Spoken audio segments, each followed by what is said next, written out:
Good morning, everyone. It is day 6 of our devotions, and we are looking at Matthew chapter 22 and verses 15 to 22, which Emma is going to read for us. Hi, my name is Emma, and this is day 6, Standing on Truth, and the scripture is Matthew chapter 22, verse 15 to 22. Then the Pharisees went and plotted how they might entangle him in his talk, and they sent to him their disciples with the Herodians, saying, Teacher, we know that you are true, and teach the way of God in truth, nor do you care about anyone, for you do not regard the person of men. Tell us, therefore, what do you think? Is it lawful to pay taxes to Caesar or not? But Jesus perceived their wickedness and said, Why do you test me, you hypocrites? Show me the tax money. So they brought him a denarius, and he said to them, Whose image and inscription is this? They said to him, Caesar's. And he said to them, Render therefore to Caesar the things that are Caesar's, and to God the things that are God's. When they had heard these words, they marveled and left him and went their way. Thanks for that, Emma. What an amazing scripture. We're looking at standing on the truth. And we get in this portion of scripture, it's Tuesday of Holy Week and a day of mental warfare. Jesus was standing right in the temple. And the most brilliant minds, this is the funny thing, the most brilliant of minds were lining up to destroy him. The Pharisees and the Sadducees, who usually hated each other, now come together. They've teamed up to try and trap Jesus. They asked him about taxes, and they asked it was a perfect no-win question. If Jesus said yes, well, taxes to Rome, the Jewish people would hate him and would have called him a traitor. And if he said no, don't pay the Roman soldiers, would have arrested him, and that would have started a revolution. They thought they had him cornered.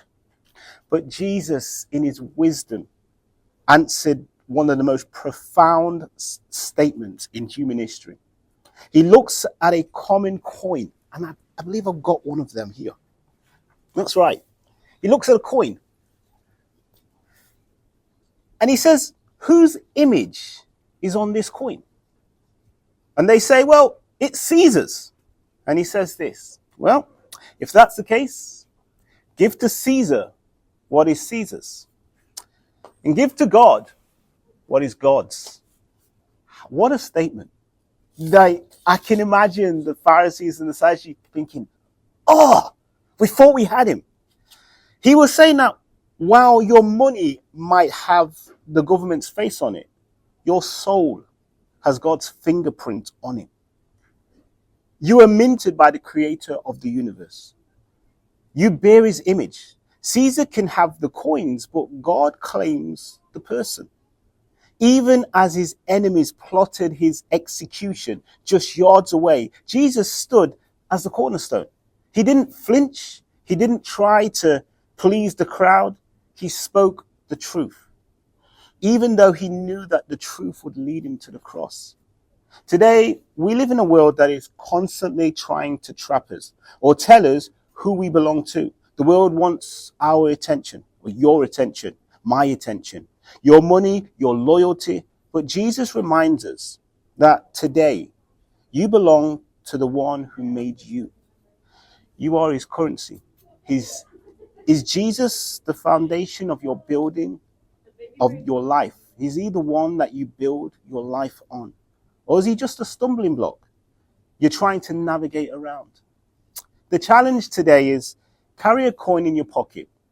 And every time you touch it, say this coin belongs to the world. But I belong to God. Have a good morning.